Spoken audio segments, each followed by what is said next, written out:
Assalamualaikum warahmatullahi wabarakatuh. Salam sejahtera buat kita semuanya. Halo para mahasiswa yang saya hormati dimanapun Anda berada. Selamat berjumpa kembali dengan saya Mas Idin dalam mata kuliah Hukum dan Hak Asasi Manusia. Pada pertemuan kali ini saya akan membahas materi tentang hukum humaniter. Dengan subbahasan adalah yang pertama, sejarah hukum humaniter. Yang kedua, istilah dan pengertian hukum humaniter. Kemudian yang ketiga, asas hukum humaniter. Yang keempat, tujuan hukum humaniter. Yang kelima, sumber hukum humaniter. Dan yang keenam, mekanisme penegakan hukum humaniter. Para mahasiswa yang saya banggakan, mari kita mulai membahas submateri yang pertama adalah sejarah hukum humaniter. Lahirnya hukum humaniter internasional itu dimulai pertama kali oleh Henry Dunant. Henry Dunant itu adalah seorang prajurit dalam perang yang terjadi di Solferino, yaitu Italia Utara, pada tahun 1859 antara Perancis dan Austria yang menyebabkan ribuan korban prajurit meninggal. Nah, setelah selesai perang, Henry Dunant menulis buku tentang kenangan dari Solferino. Dalam buku itu berisi dua himbauan, yaitu yang A, agar dibentuk satu lembaga internasional yang khusus menangani orang-orang sakit dan terluka, apapun kebangsaan, agama, maupun rasnya.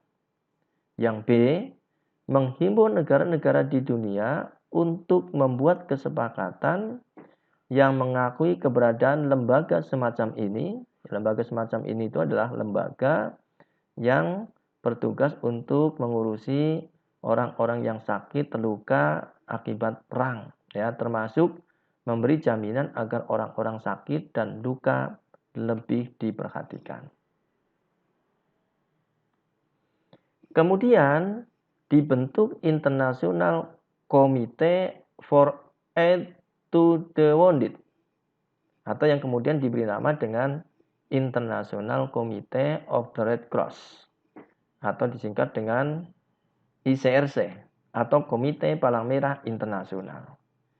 Tahun 1864, 16 negara Eropa memberikan dukungan pada Komite ICRC, atau Palang Merah Internasional, yang menghasilkan Konvensi Jenewa I, ya, yaitu konvensi bagi perbaikan keadaan tentara yang luka di medan perang darat, atau kemudian disingkat dengan CACVAF. CACVAF kemudian menjadi simbol hukum humaniter internasional yang berisi mengutamakan prinsip-prinsip universalitas dan toleransi dalam hal ras, kebangsaan, dan agama. Nah, kemudian tragedi kemanusiaan seperti pada Perang Saudara di Spanyol, kemudian Perang Dunia Kedua, mendorong Liga Bangsa-Bangsa untuk melanjutkan penetapan sejumlah konvensi berikutnya, yaitu konvensi kedua terkait dengan anggota tentara yang terluka, sakit, terdampar di lautan. Konvensi ketiga mengatur tentang tawanan perang. Konvensi keempat mengatur tentang korban-korban masyarakat sipil. Nah, Indonesia meratifikasi Konvensi Jenewa 1949 dengan Undang-Undang Nomor 59 Tahun 1958 tentang keikutsertaan dalam 4 konvensi Jenewa 1949. Nah, itu adalah sejarah hukum humaniter. Berikutnya adalah istilah dan pengertian hukum humaniter. Istilah hukum humaniter atau International Humanitarian Law Applicable in Armed Conflict itu berawal dari istilah hukum perang atau Laws of War. Nah, kata-kata perang menimbulkan ketakutan yang mendalam. Akibatnya maka timbul istilah baru yaitu pertikaian bersenjata. Nah, istilah ini untuk menggantikan istilah perang. Kemudian setelah Perang Dunia Kedua dilakukan upaya untuk menghindarkan ya dengan istilah-istilah hukum perang itu, dan kemudian berpengaruh dalam penggunaan istilah. Istilah hukum perang kemudian diubah menjadi hukum sengketa bersenjata. Nah, pada awal abad ke-20 ya, kemudian diusahakan untuk mengatur cara berperang yang dalam penyusunannya dilengkapi dengan konsepsi-konsepsi asas kemanusiaan. Akhirnya, istilah law of armed conflict mengalami pergeseran dengan istilah baru, yaitu International Humanitarian Law Applicable in Armed Conflict, atau sering disingkat dengan istilah International Humanitarian Law atau hukum humaniter internasional. Nah, itu istilah hukum humaniter.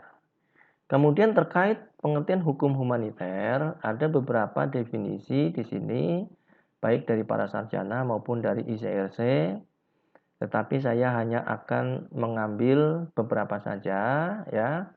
Yang pertama, misalnya pendapat dari Mukhtar Kusumatmaja yang menyatakan bahwa hukum humaniter adalah bagian dari hukum yang mengatur ketentuan-ketentuan pelindungan korban perang, berlainan dengan hukum yang mengatur perang itu sendiri, dan segala sesuatu yang menyangkut cara melaksanakan perang itu sendiri. Batasan hukum humaniter internasional adalah hukum yang mengatur ketentuan yang memberi pelindungan terhadap korban perang, yang berbeda dengan hukum perang yang mengatur tentang perang tersebut. Yang kedua, saya ambil pengertian hukum humaniter dari ICRC atau International Committee of the Red Cross. Menurut ICRC, hukum humaniter internasional sebagai ketentuan hukum internasional yang terdapat dalam perjanjian internasional maupun kebiasaan yang dimaksudkan untuk mengatasi segala masalah kemanusiaan yang timbul pada waktu pertikaian bersenjata internasional atau non-internasional. Ketentuan ini membatasi atas dasar kemanusiaan hak pihak-pihak yang terlibat dalam pertikaian untuk menggunakan senjata dan metode perang dalam melindungi orang maupun harta benda yang terkena pertikaian bersenjata. Nah, yang terakhir saya ambil definisi dari Palang Merah Indonesia. Menurut PMI, bahwa hukum perkemanusiaan internasional atau juga dikenal dengan hukum humaniter internasional adalah bagian dari hukum internasional publik yang bertujuan untuk mengatasi persoalan-persoalan yang timbul karena pertikaian bersenjata baik internasional maupun non-internasional. Nah, itu pengertian hukum humaniter. Sekarang kita bahas asas-asas hukum humaniter. Yang pertama adalah asas kepentingan atau tujuan militer. Nah, berdasarkan asas ini, maka pihak yang bersengketa dibenarkan menggunakan kekerasan untuk menundukkan lawan demi tercapainya tujuan dan keberhasilan perang. Namun dalam prakteknya harus memperhatikan prinsip proporsionalitas, yaitu prinsip yang diterapkan untuk membatasi kerusakan yang disebabkan oleh operasi militer dengan mensyaratkan bahwa akibat dari sarana dan metode berperang yang digunakan tidak proporsional dengan keuntungan militer yang diharapkan. Kemudian yang kedua adalah prinsip pembatasan, yaitu prinsip yang membatasi penggunaan alat-alat dan cara-cara berperang yang dapat menimbulkan akibat yang luar biasa kepada pihak musuh. Ini prinsip yang pertama, yaitu prinsip kepentingan atau tujuan militer. Yang kedua adalah prinsip peri kemanusiaan. Nah, menurut prinsip peri kemanusiaan, maka pihak yang bersengketa diharuskan untuk memperhatikan peri kemanusiaan. Ya, di mana mereka dilarang untuk menggunakan kekerasan yang dapat menimbulkan luka yang berlebihan atau penderitaan yang tidak perlu. Prinsip yang ketiga adalah prinsip kesatriaan.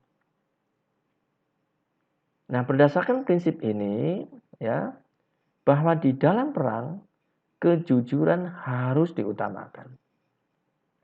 Penggunaan alat-alat yang tidak terhormat atau perbuatan curang dan cara-cara yang bersifat khianat itu dilarang.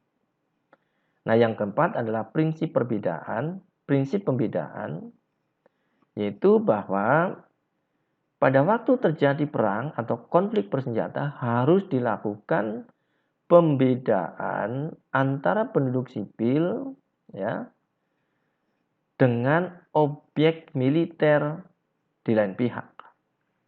Sehingga berdasarkan prinsip pembedaan, hanya kombatan dan objek militer yang boleh terlibat dalam perang dan dijadikan sasaran. Nah, ini adalah asas atau prinsip hukum humaniter. Kemudian kita lihat tujuan hukum humaniter. Menurut Harkristuti Harkrisnowo, bahwa hukum humaniter sebagai keseluruhan asas, kaidah, dan ketentuan internasional baik tertulis maupun tidak tertulis, yang mencakup hukum perang dan hukum HAM, bertujuan untuk menjamin penghormatan terhadap harkat dan martabat manusia. Yang kedua, menurut Mohamed Bejaouni, bahwa hukum humaniter tidak dimaksudkan untuk melarang perang, tetapi ditujukan untuk memanusiawikan perang. Nah, ini pendapat dari Harkristuti Harkrisnowo dan Mohamed Bejaouni. Kemudian dalam berbagai kepustakaan ada beberapa tujuan hukum humaniter, yaitu A. Memberikan perlindungan terhadap kombatan maupun penduduk sipil dari penderitaan yang tidak perlu. B. Menjamin HAM yang sangat fundamental bagi mereka yang jatuh ke tangan musuh. Ya. Jadi kombatan yang jatuh ke tangan musuh harus dilindungi dan dirawat serta berhak diperlakukan sebagai tawanan perang. Kemudian yang C. Mencegah dilakukannya perang secara kejam tanpa mengenal batas, yaitu asas peri kemanusiaan. Nah, itu adalah tujuan hukum humaniter. Kemudian yang berikutnya adalah sumber hukum humaniter. Sumber hukum humaniter terdiri dari Konvensi Den Haag, ya, Konvensi Den Haag. Kemudian yang kedua adalah Konvensi Jenewa.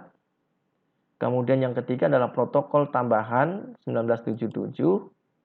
Kemudian yang keempat adalah doktrin atau ajaran atau pendapat sarjana. Ya.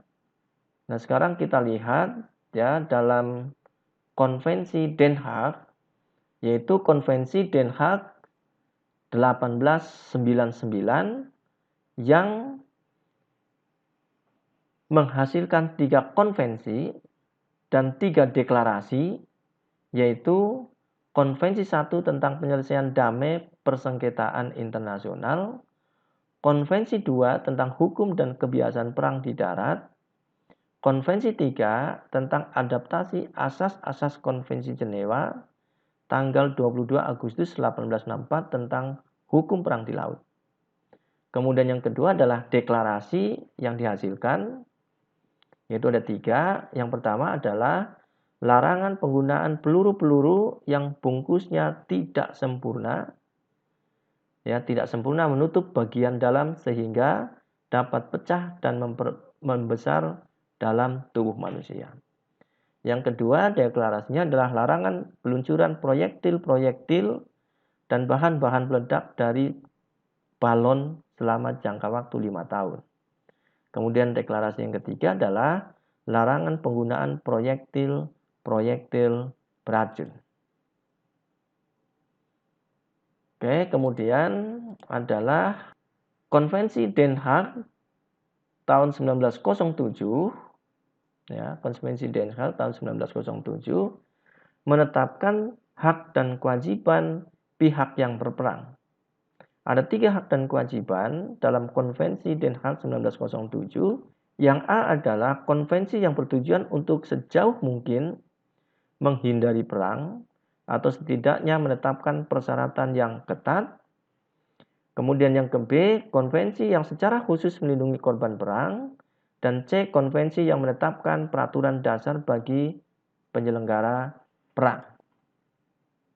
Nah, ini Konvensi 1907 dari Konvensi Perdamaian 1 tahun 1809 di Den Haag, ya, terdapat 13 konvensi, ya, dan konvensi yang dihasilkan dari Konvensi Den Haag II terdapat 13 konvensi, yaitu Konvensi 1 sampai dengan Konvensi ke-13.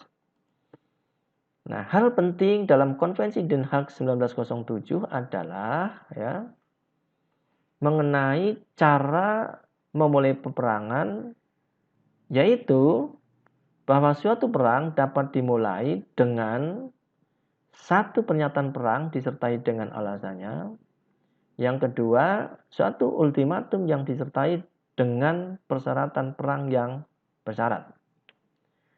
Konvensi Den Haag IV tahun 1907 yaitu tentang hukum dan kebiasaan perang di darat dan hanya berlaku apabila kedua belah pihak yang bertiga adalah pihak dalam konvensi.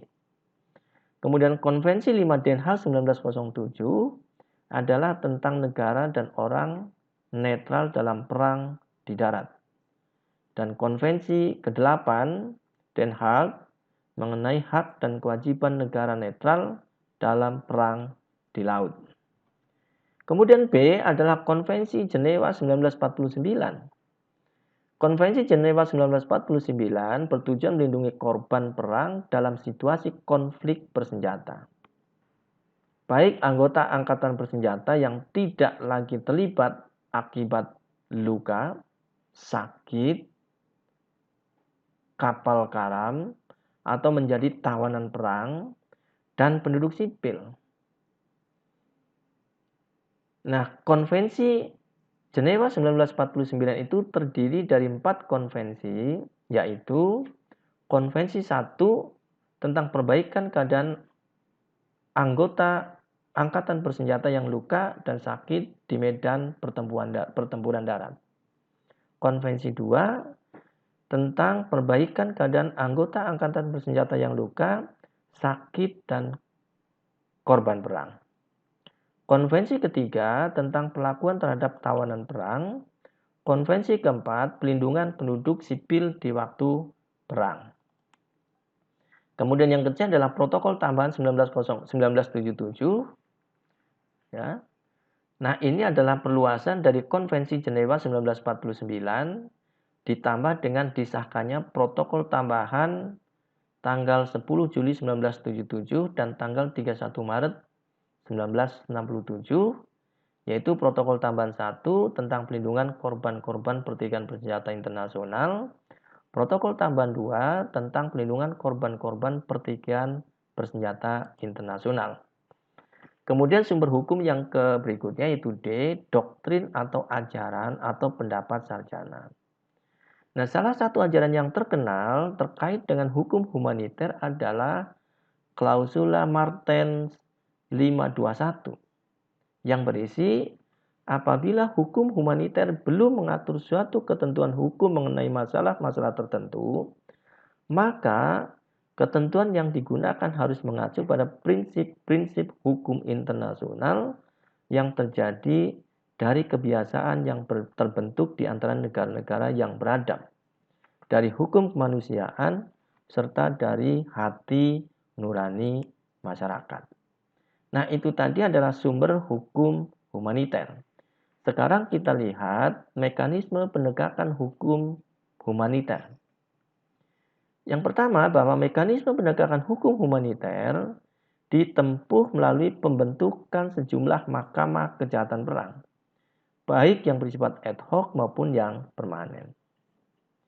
Dalam konvensi-konvensi Jenewa ditegaskan bahwa negara juga dapat dikenakan kewajiban-kewajiban ganti rugi atau kompensasi seperti dikenal dalam sistem hukum internasional pada umumnya. Nah, mekanisme hukum humaniter menurut Konvensi Jenewa 1949 dan Protokol Tambahan 1997. Nah, ini yang digunakan. Yang kedua adalah mekanisme internasional itu ada dua bentuk yang dipakai, yaitu mahkamah atau tribunal yang bersifat ad hoc dan mahkamah yang permanen, yaitu Mahkamah Nuremberg, Mahkamah Tokyo, Mahkamah Kriminal Tribunal for Former Yugoslavia, dan International Criminal Tribunal for Rwanda, dan Mahkamah Pidana Internasional atau International Criminal Court atau ICC. Nah, itu materi tentang hukum humaniter. Ini adalah referensi yang saya gunakan dalam membahas materi tentang hukum humaniter. Demikian materi hukum humaniter. Terima kasih. Selamat belajar. Semoga Anda tetap terus semangat untuk belajar. Terima kasih.